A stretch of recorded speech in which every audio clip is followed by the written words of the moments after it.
So today we are here to raise awareness about the Venglustat trial for type 3 Gaucher disease, which is also called the LEAP-2 mono study, which is a phase 3 study to evaluate the efficacy and safety of Venglustat in adult and pediatric patients with Gaucher disease type 3 who have reached therapeutic goals with ERT.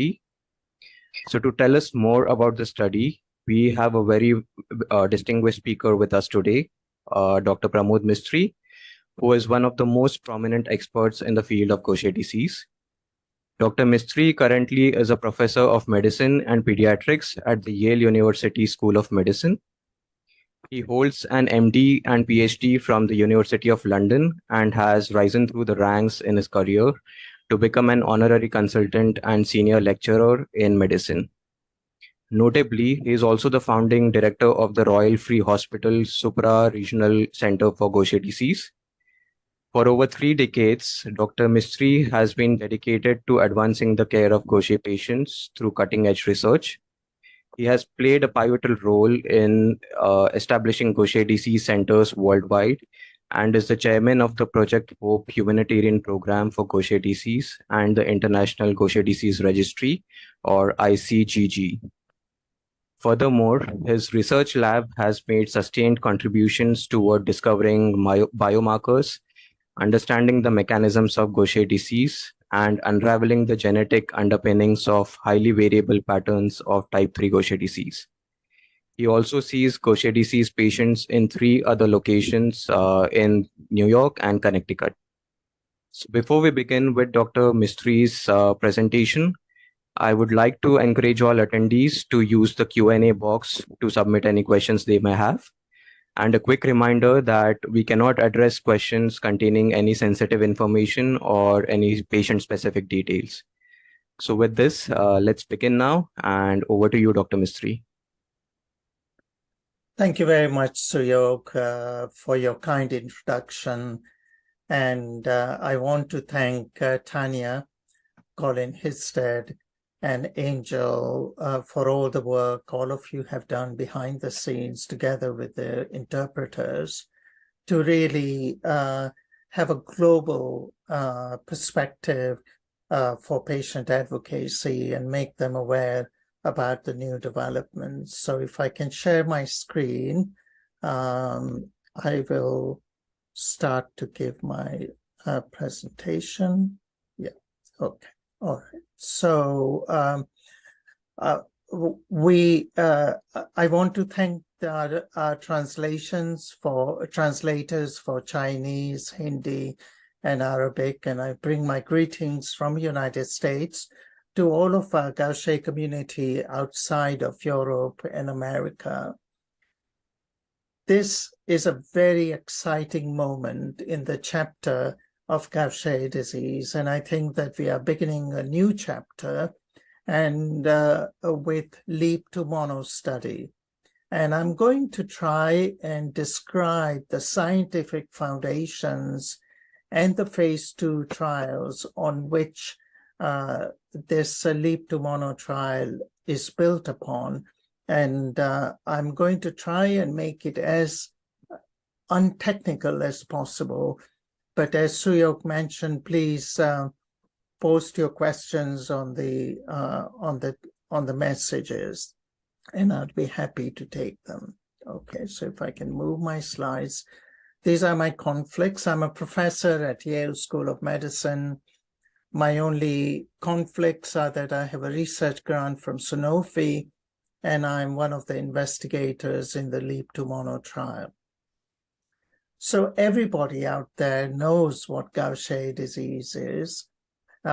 Basically, it is due to a genetic variant that we inherit, one from the mother and one from the father, that leads to low level of this enzyme activity. And that leads to the buildup of a lipid material, fatty substance called glucosylceramide, which is made up of a sugar and a special kind of lipid called ceramide. And so when this lipid builds up in the lysosomes of cells, this is the cell picture with the nucleus endoplasmic reticulum, mitochondria. And when these lipid builds up in the lysosome, it causes a malfunction of the cells and causes inflammation. And the real type of cell is seen here on a biopsy of a patient with Gaucher disease. And you see this very abnormal cells, and it has got what we call, medical students call, wrinkled tissue paper appearance, okay? So type 1 Gaucher disease is very well recognized by people around the world, and it involves the liver, the spleen, the bone marrow, leading to low blood counts, enlargement of the liver and spleen, and really bad bone disease. But and when there is no neurological signs in childhood, then that is type 1 disease. In type 3 disease, there is, in addition, during the childhood period, involvement of the brain, which can be very variable. It can affect cognition. It can affect eye movements, shown here. Normally, we can see right or left easily in a straight line like this. But the saccades are when the eyes are not able to see in a straight line and the eye loops upwards. And sometimes people think that this is like a squint. Okay. And so that is the earliest sign of type 3 Gaucher disease. And then it can progress so much that the eyes cannot move at all. And so the individuals have to move their whole head in order to focus on things. And ultimately, it leads to what we call convergent squints, where the eyes kind of point towards the nose. And the other way that the brain is affected in Gaucher disease is that it can affect the ability to move smoothly and in a well-coordinated manner. And these are some of the technical terms that we describe in the clinic to our students. Ultimately, as the disease progresses, it leads to seizures, and this is a really devastating part of this disease. So this is type 3 disease, and generally in type 3 disease, there is quite severe involvement of the liver, spleen, and bones, but in addition, you get variable involvement of the brain. And this is what we are going to be talking about, type 3 Gaucher disease. Type 2 Gaucher disease is the most devastating form, where the babies become sick in the first months of life. And Tanya was telling me how IGA has been organizing seminars to talk about gene therapy for type 2. And I'm very happy that there are parallel efforts for this devastating form, so that we are not leaving anyone behind. So today we will talk about type 3 Gaucher disease. So when the brain is involved in childhood in Gaucher disease, it can affect individuals in a variety of ways. And this was a study published from the International Gaucher Registry by Dr. Tilki Szymanska from Poland. And basically what it showed is that normally a child with Gaucher disease has a classic symptoms of Gaucher: big liver, big spleen, low blood counts, bone problems. And they are started on enzyme therapy, and the child is restored to health. And around this time, then they have the first signs of neurological involvement. And what I described to you, this inability to move right or left in a coordinated fashion, and we call it saccade. And that around this time also, the child can start to exhibit impaired milestones, and a particularly common manifestation of Gaucher disease are the early signs of autism that they can get as well. And so I have young patients who really have profound autism symptoms, but they are exceedingly high functioning, having IQ of 140 or thereabouts. Then the type 3 Gaucher disease can progress so that there is difficulty in movement because it affects the part of the brain, the cerebellum, that controls fine movement. And so their movements become very incoordinated. So using knife and fork becomes difficult. And they need a lot of help with their daily activities. And ultimately, the saddest part of this is that it can lead to such severe brain damage that there are seizures happening all the time. And so what our goal is, and I think we are really making very good progress, is to stop the disease in its track here so that all our patients with type 3 disease can remain healthy. Now, we've learned some very exciting new knowledge about Gaucher disease. What we have learned is that when the Gaucher lipids that I showed build up in these macrophages, they stimulate the immune system, involving all of the immune cells.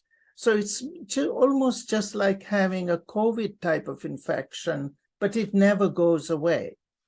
People feel that they have inflammation in the body, they lose weight, they feel tired because the body is burning up a lot of energy.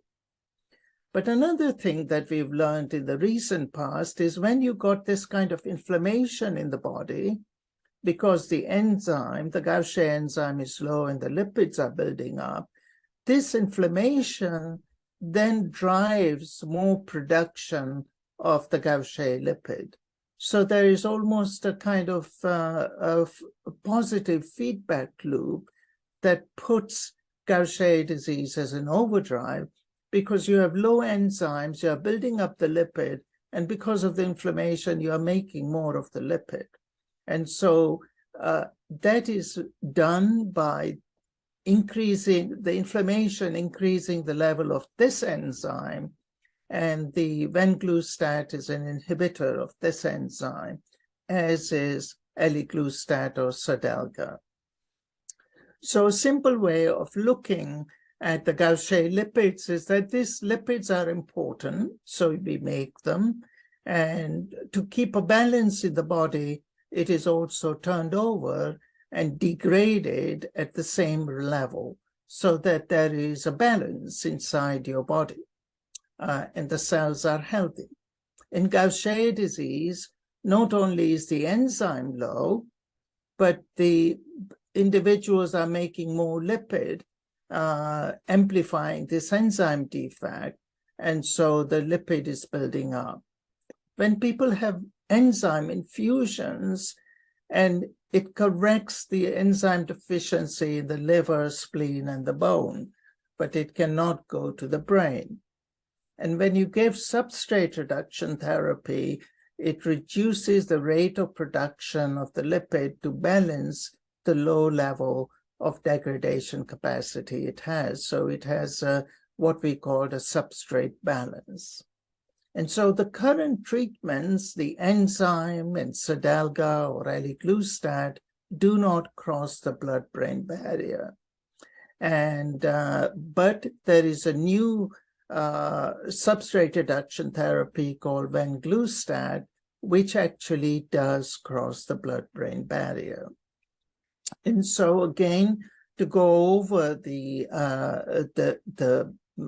mechanism of Gaucher disease is that this lipid, it has a glucose, it has a fatty acid, and sphingosine is broken down by the Gaucher enzyme to make glucose and ceramide so that they can be turned over.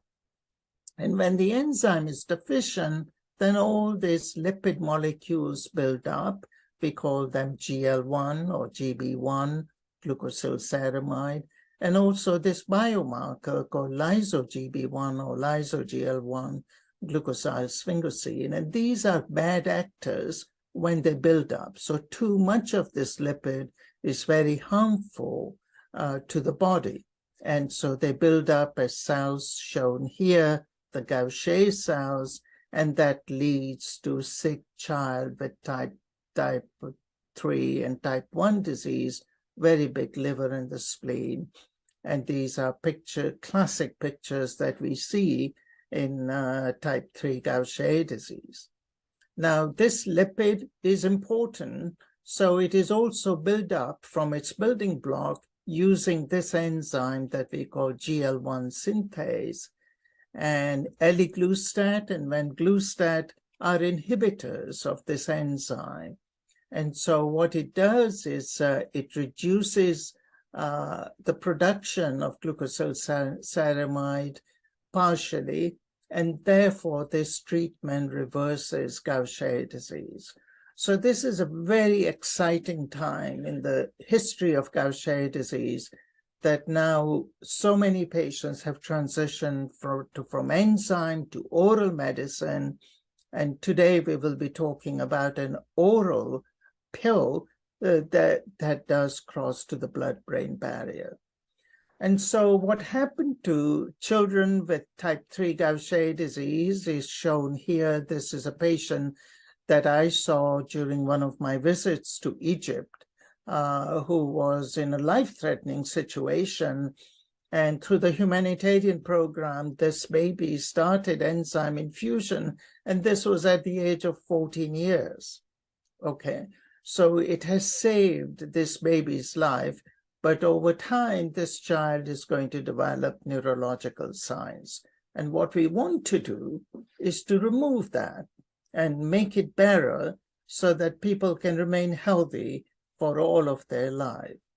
Okay, so these are the principles of treatment that when the lipid is building up, what we do is give enzymes so that it can break down the lipid, Gaucher lipid, and that is ERT, or enzyme replacement therapy, and then substrate reduction therapy is to give a pill that reduces the activity of the enzyme to reduce the production of the Gaucher lipid. And so what is remarkable about venglustat is that we have nearly 14 years of experience with Xarelto, which is now approved as a first-line treatment for type 1 Gaucher disease. And the astonishing results of the clinical trials have shown that the improvement of blood counts and reduction of liver and spleen, and these are data long-term going out to 5 years and 9 years, these are very similar to just enzyme replacement therapy. So we've now entered a new era in type 1 Gaucher disease where people are moving from enzyme to just taking a pill every day. Okay, so this is the principle of the substrate reduction therapy on which the venglustat treatment is built upon. So type 3 Gaucher disease is very important. One of the sad things about medical advances is that most of the focus has been European-centric, that it has been centered on type 1 Gaucher disease due to this mutation that arose in the 10th century in Eastern Europe.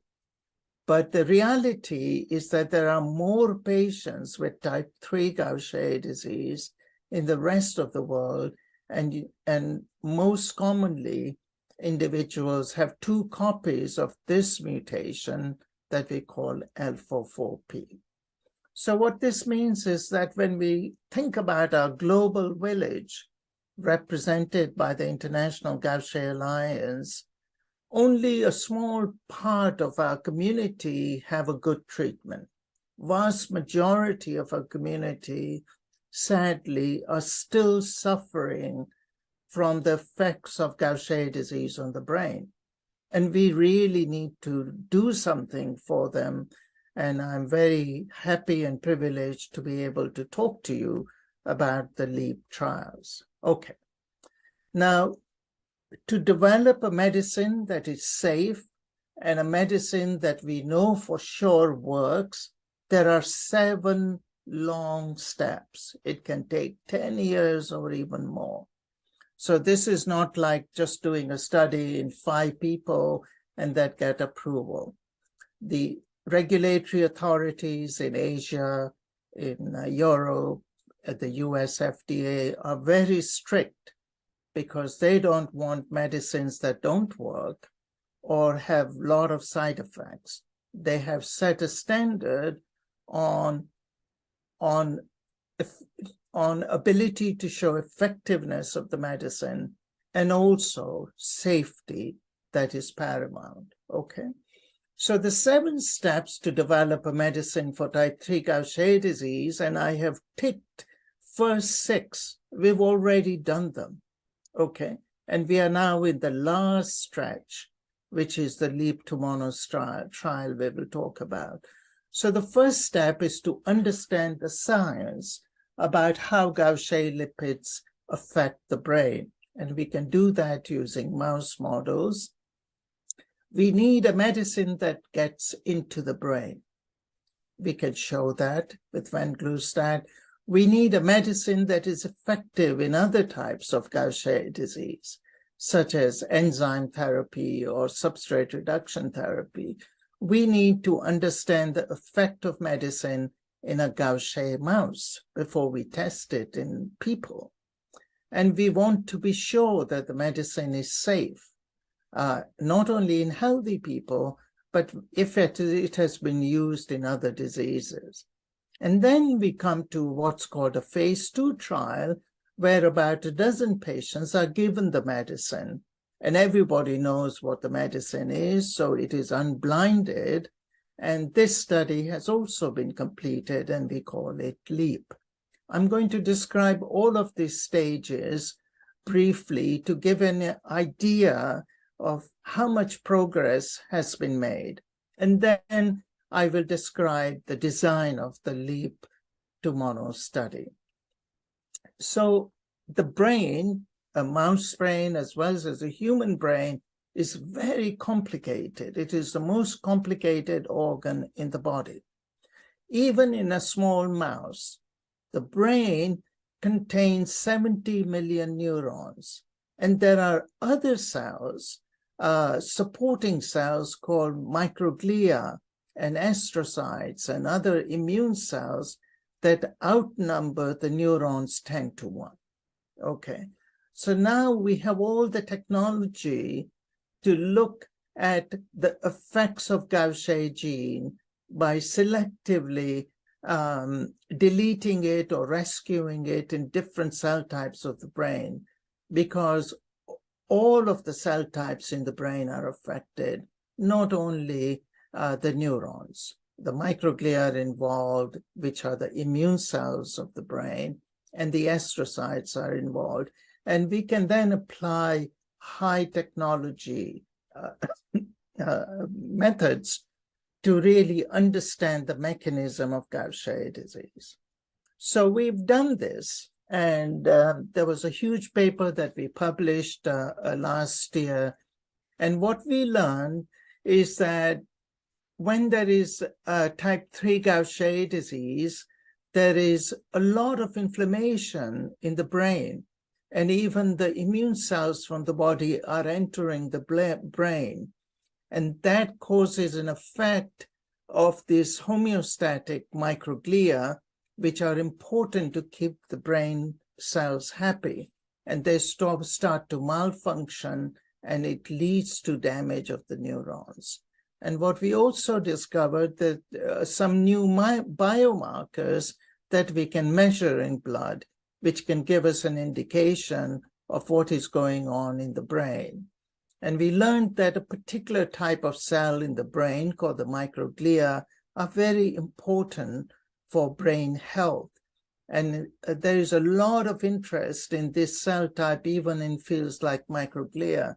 And we've learned that simple things like mindfulness and enrichment activities can lead to your microglia in the brain functioning better.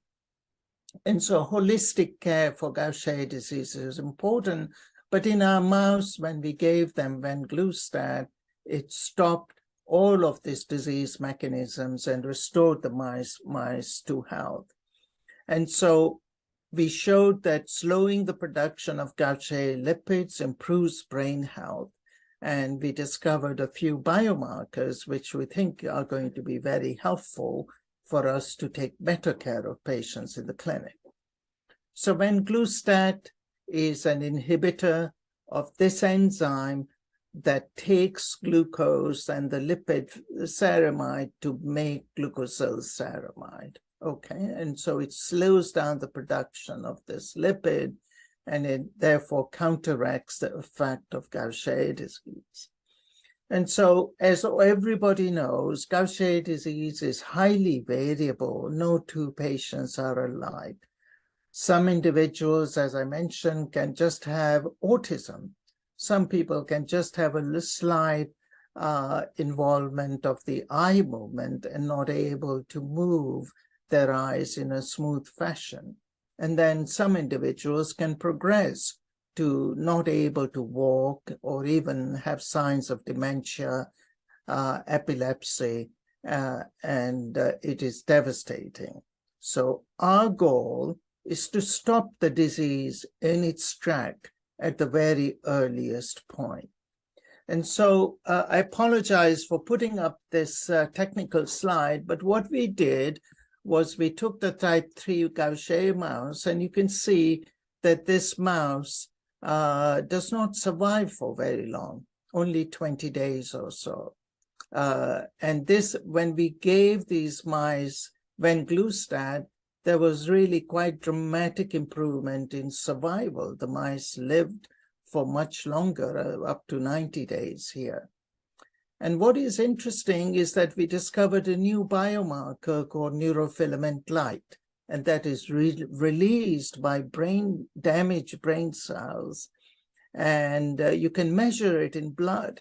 And it showed a very nice correlation with severity of neurological involvement. We also found that the Gaucher lipid, lyso-Gb1 or lyso-GL1, glucosylsphingosine, is also reflecting what is going on in the brain.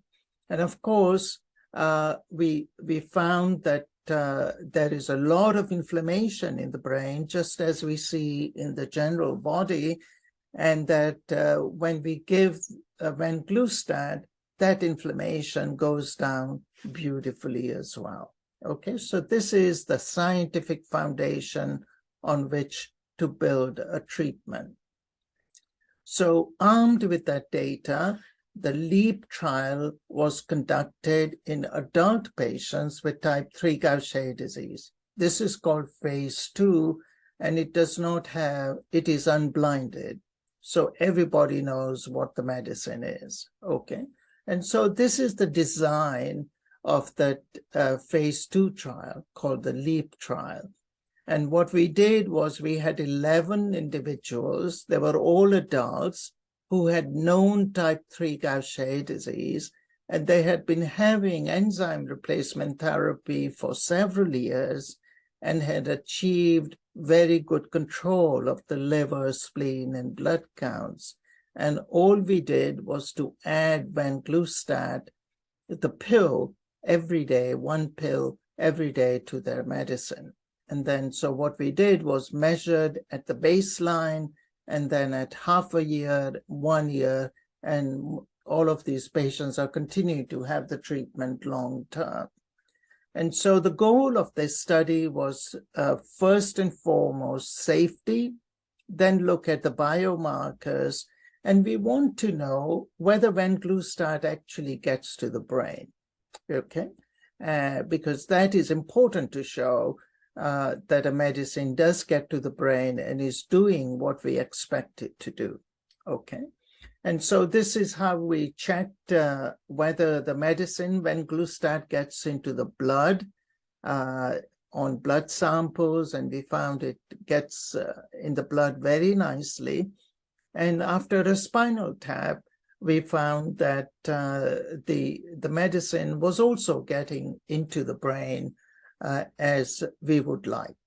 So the medicine is getting into the brain, and now we want to know whether it is having an effect to improve Gaucher disease in the brain.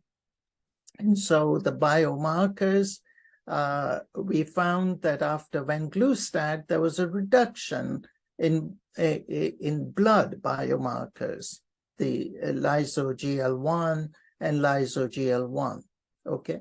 But we also found that there was reduction in the same biomarkers in the brain. This is in the spinal fluid that bathes the brain. And in a sample of that fluid, there was a reduction of the Gaucher lipids in the same way that we see in blood. So this is what we call target engagement, and very good evidence that not only is the medicine getting to the brain, but it is starting to do what it is supposed to do. So then we wanted to see how does the medicine help or not help individuals, and this is done by what is called a SARA score, and this is an objective test to measure how good the coordination of people is. And there are a variety of scales that we can look at, so that the higher the score, worse is the coordination in walking, handling hands, dressing oneself, and so on. And you can see that these are the results at 6 months and at 12 months, and most of the patients had an improvement in their coordination. And I'm going to show you the video of 2 patients. This is the first patient before this patient had any medicine, was only having enzyme replacement therapy, and this adult had type 3 Gaucher disease.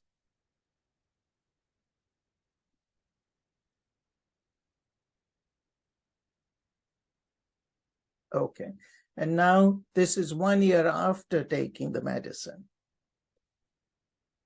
You see, this patient is not needing the support of the wall in order to walk. This is another patient before Venglustat treatment.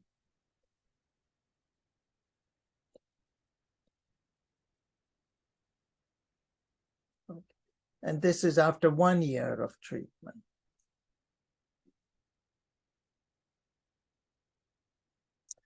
Of course, our goal in the future is that no patient with type 3 Gaucher disease would get to this point. We will prevent this with the earlier initiation of treatment, okay? All right. So then you can also do very simple tests called the trail making test shown here, where you join up alternately numbers and alphabets and time this, okay? So you want to have the lowest level, and you can see at the screening, patients had prolonged time to complete the trail making step. And just like as shown here, there was a dramatic improvement in the trail making test, again showing that the visual spatial coordination was improving. So one very exciting piece of data was also that we did brain MRI, and you can look at the connectivity between the different parts of the brain and neurons. And it showed that there was enhanced connectivity, and this correlated with the reduction of the biomarkers. And this is how we do the functional MRI, and it showed that there was more connectivity happening at weeks 26 and week 52. You see changing from yellow to this, and this is at baseline, changing to 52 weeks, okay.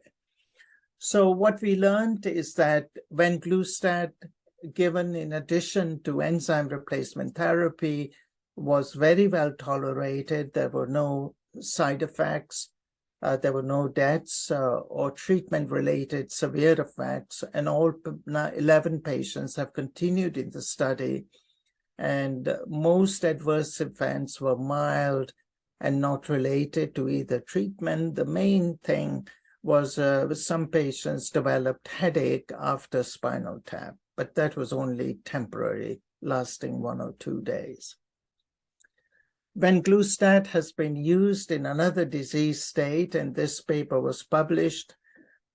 It was a placebo-controlled trial, and you can see that in the placebo pattern, any treatment-related emergent adverse events were the same as we see for Venglustat, and even people taking placebo was very similar to what we see in Venglustat. So we have an unprecedented opportunity that we are building the development of Venglustat on this foundation of very good safety data. What the LEAP trial showed is that patients' liver, spleen, blood counts, everything remained very stable. So there was no change in those parameters. So in conclusion, after 1 year, Venglustat added to ERT showed evidence that Venglustat crosses the blood-brain barrier. There was a robust reduction of the Gaucher lipids in the brain. There was potential to ameliorate neurological effects of type 3 Gaucher disease. There was improvement in functional MRI, and the systemic manifestations were stable, and it was very well tolerated without any major side effects. And this paper was published in Brain just less than a year ago. So now that brings us to the main topic for today, LEAP to Mono study, which is the phase 3 double-blind, double-dummy multinational trial. Okay, so normally, you are in a place where there is no specialist centers that you can go and see all of the doctors you need to see. And you might be having enzyme infusions, and you have your one doctor. But we know Gaucher disease affects many different parts of the body: brain, bones, liver, the blood system. And in order to get the best care, you need to see all those specialists. And many patients and families that I talk to around the world tell us how isolated they feel because they just have one doctor who has not seen many other Gaucher patients. So one great advantage of being part of LEAP to Mono study is that you get multidisciplinary evaluation and care. All of your needs are taken care of, and all of your body systems will be examined. So it's like having $1 million workup without costing you anything. And it doesn't cost you to get to the center for the medicine or have the test. It is all covered by the sponsor of the study. And you get access to the medicine earlier before it is approved. It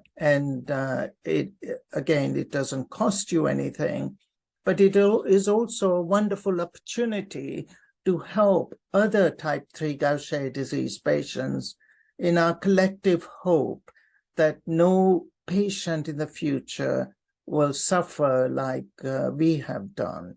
It is the same as in 1990s when enzyme replacement therapy came around.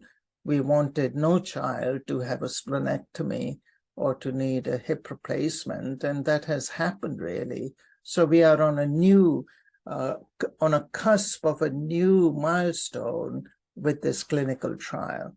But taking part in the trial is a wonderful way to see multiple doctors and your Gaucher experts regularly to get the best health care that you can imagine, okay?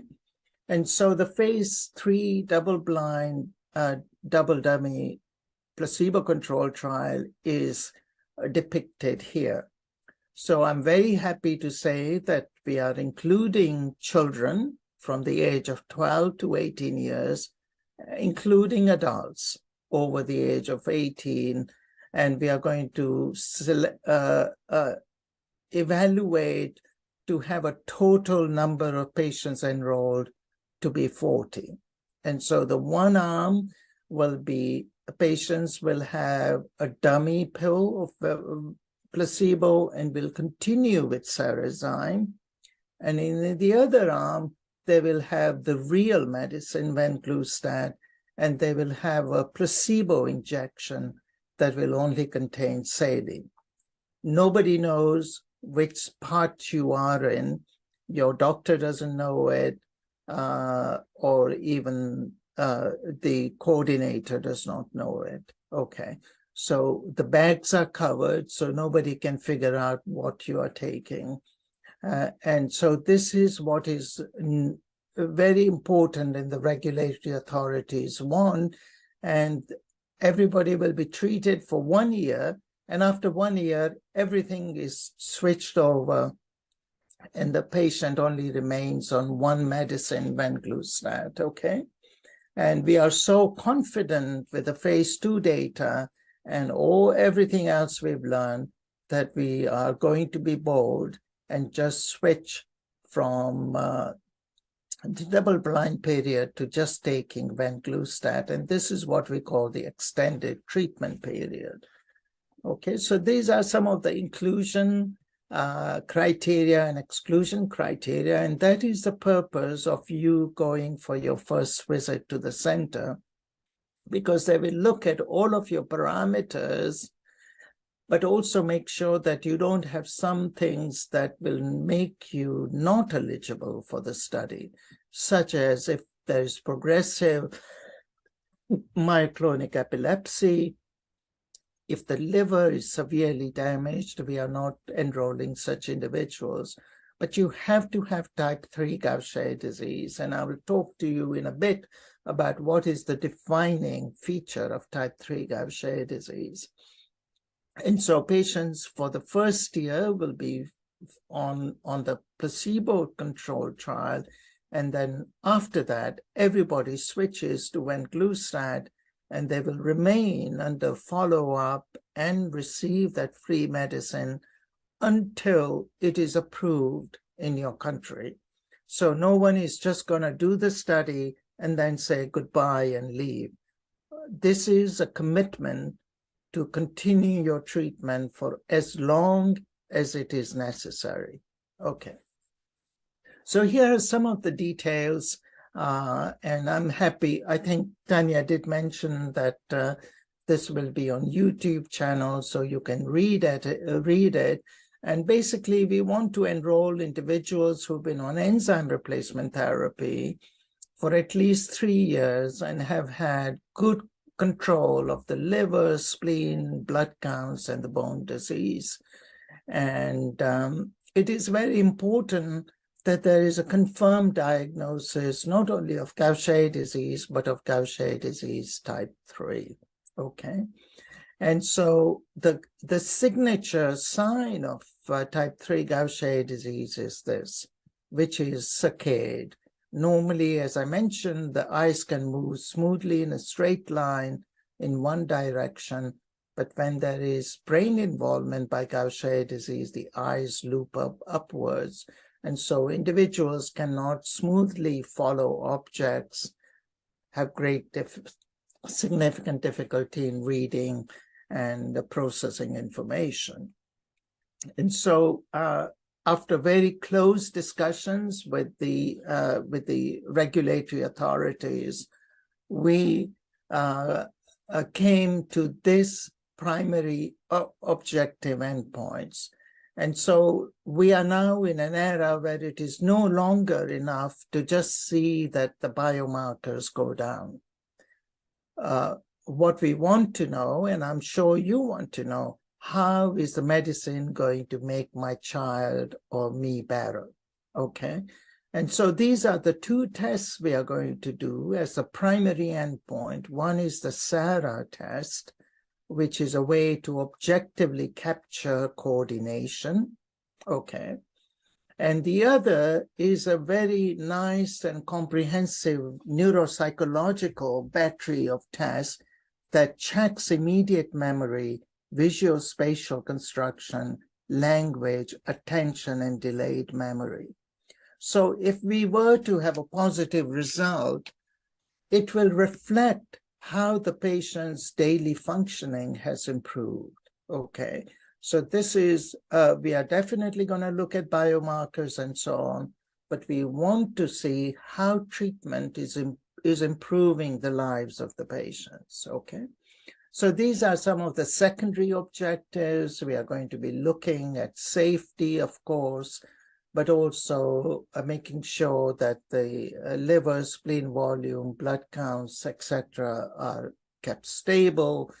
And we are going to be looking at the biomarkers in spinal fluid, as well as in blood, neurofilament light chain, and so on, shown here, as well as some measurements of bone health.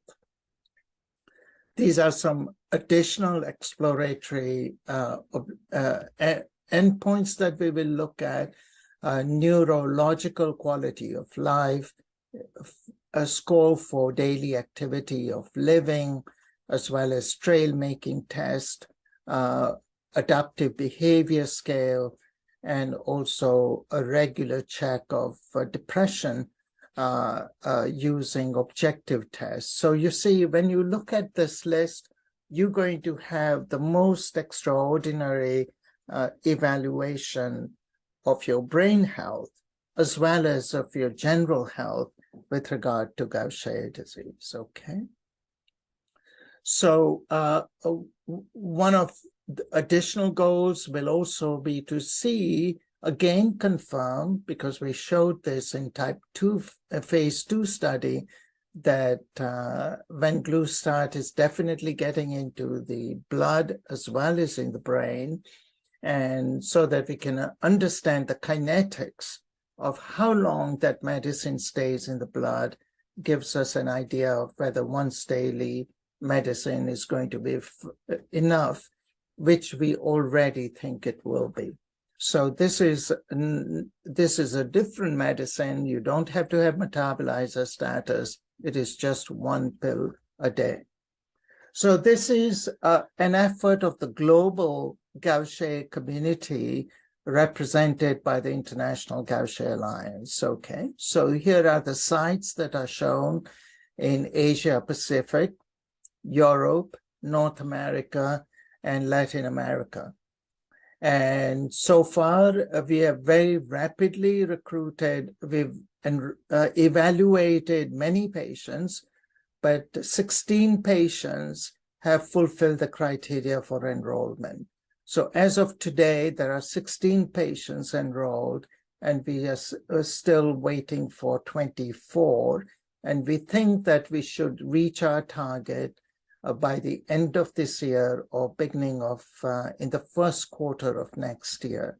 And the individuals that have already started participation in the trial are 7 adults and 9 adolescent children. These are some of the sites in your part of the world, as shown here, in Asia Pacific, in Europe, Latin America, as well as United States and Canada. Okay, so in conclusion, phase 2 brain penetrant GCS inhibitor substrate reduction therapy, Venglustat, have shown a promising response of brain disease in the phase 2 trial.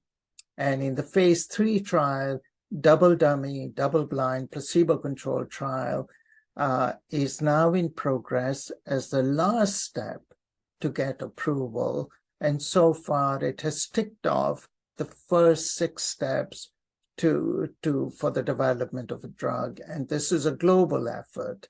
And it is in line with the US FDA and the European and Asia Pacific regulatory authorities for approval of medicine, even for rare diseases.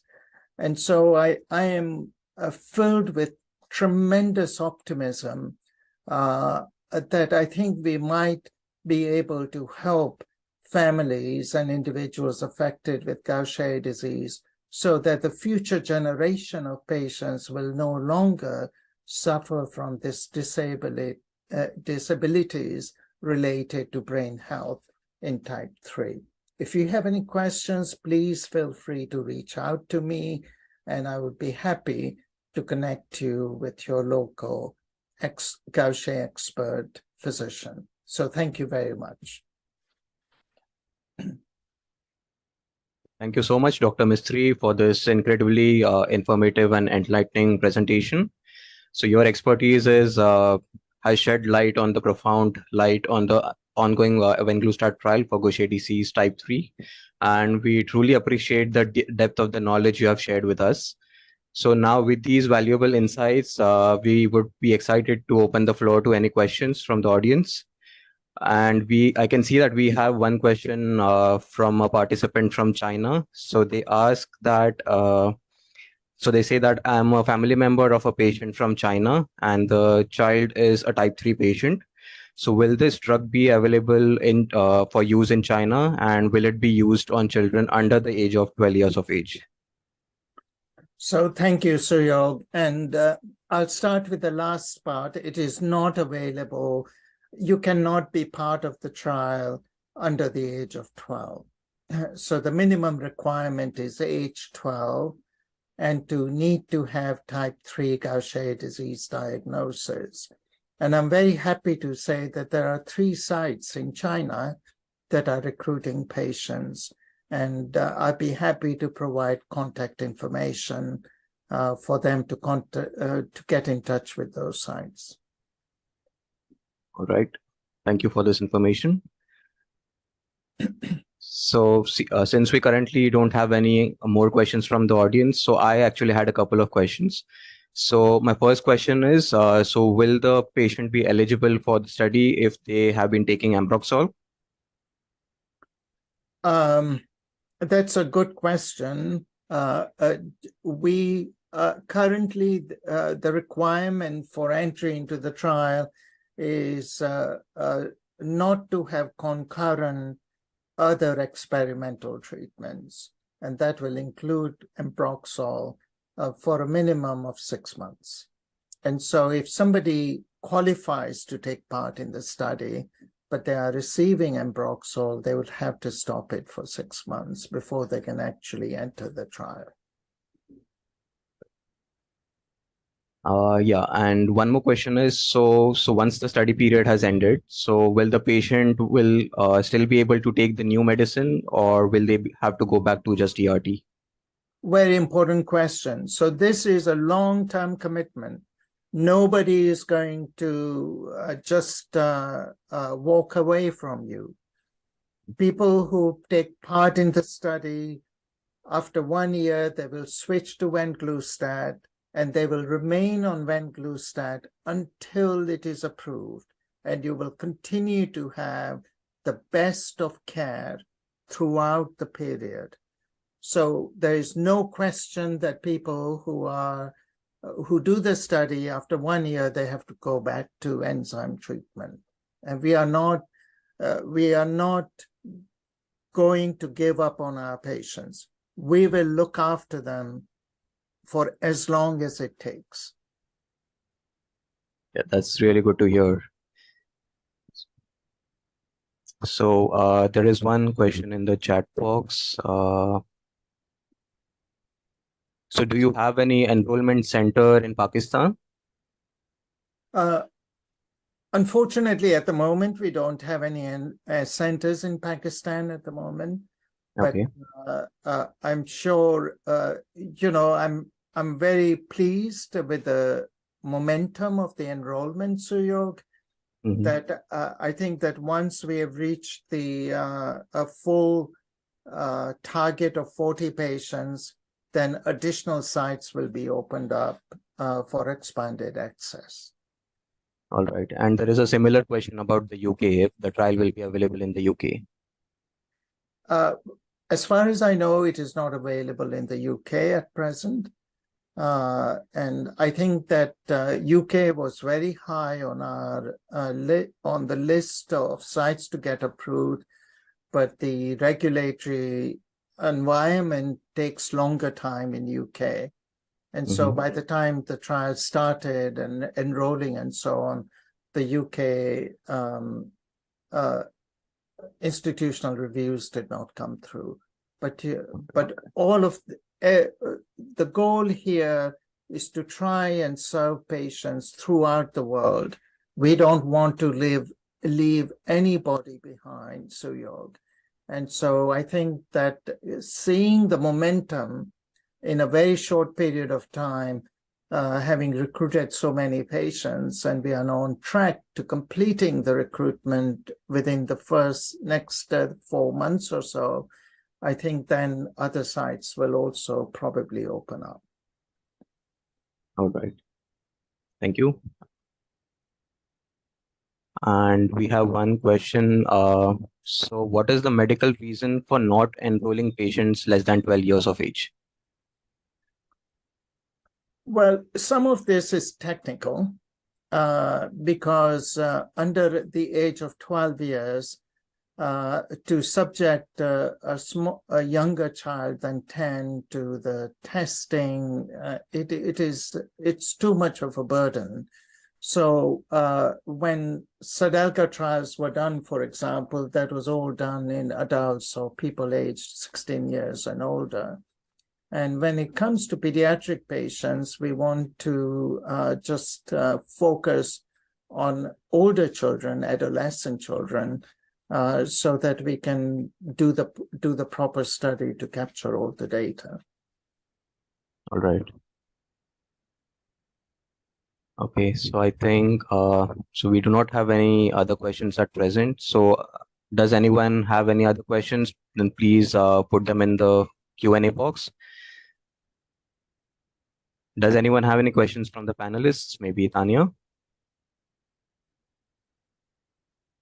Thanks, Suyog. I do have a question for you, Pram.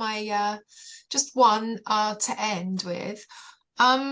So many patients have enzyme replacement therapy at home.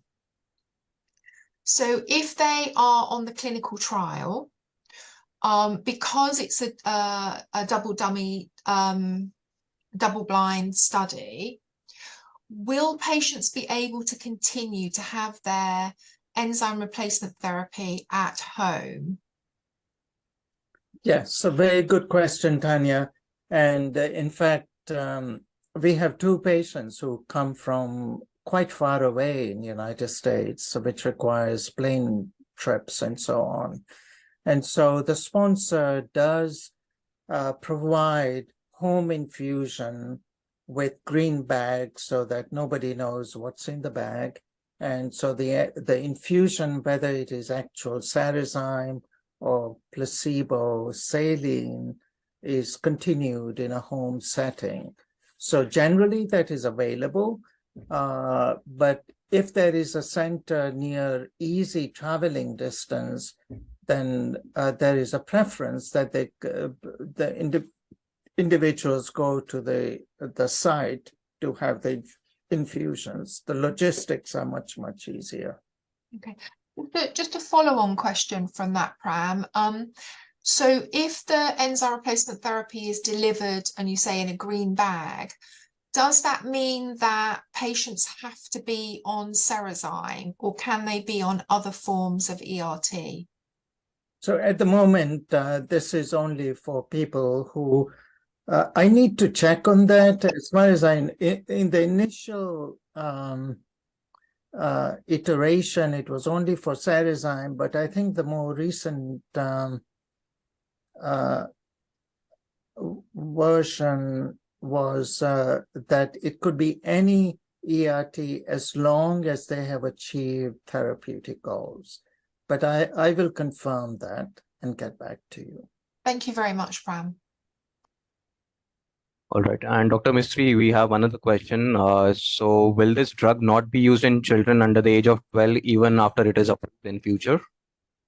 So generally, Suyog, with drug development, it's always starts with the adult population. And so we are very happy, actually, that this clinical trial, the regulatory authorities themselves asked us to include children over the age of 12. And so we will look at all of the data. Safety is always important. And then it will expand as time goes on. I'm quite confident of that. That we definitely don't want. I think the future that I envision, Suyog, is not to have an approved medicine until people get to the age of 12, but these will be these are individuals who are starting to have significant neurological signs at the age of 9. It is not right, I think, to not to offer this kind of treatment. But the first step is to get approval as the US FDA and the regulatory authorities have defined, which is age 12 and onwards. And then I think the further studies could include younger children, but it has to be done in the context of a proper study. But it can't just be, people can't just start writing prescriptions for that. As long as there is proper outcome assessment, including safety, then I can see its use being expanded. Right. So we don't seem to have any other questions as of now. But in case anybody has any questions, even after the webinar ends, then please feel free to email us the questions and we'll be happy to answer them for you, even after the webinar is over. All right. So, yeah. So thank you so much, Dr. Mistry, for this very insightful presentation and for your responses to these questions. So it's really great to learn about this trial, and we are really looking at a breakthrough for, in the treatment of Gaucher type 3 patients. And your expertise has been really valuable in clarifying all these complex matters. So we have reached the end of today's webinar, and I would really like to express our gratitude to Dr. Mistry for sharing his expertise and valuable insights, and to all the participants as well for your participation. So just a reminder that after the event, you will be receiving a short questionnaire via email, and we would greatly appreciate if you could take a few moments to complete it, as your feedback will help us improve our future webinars and initiatives. So with that, we bring this webinar to a close, and thank you once again for your participation and interest. Have a wonderful day ahead. Thank you. Thank you.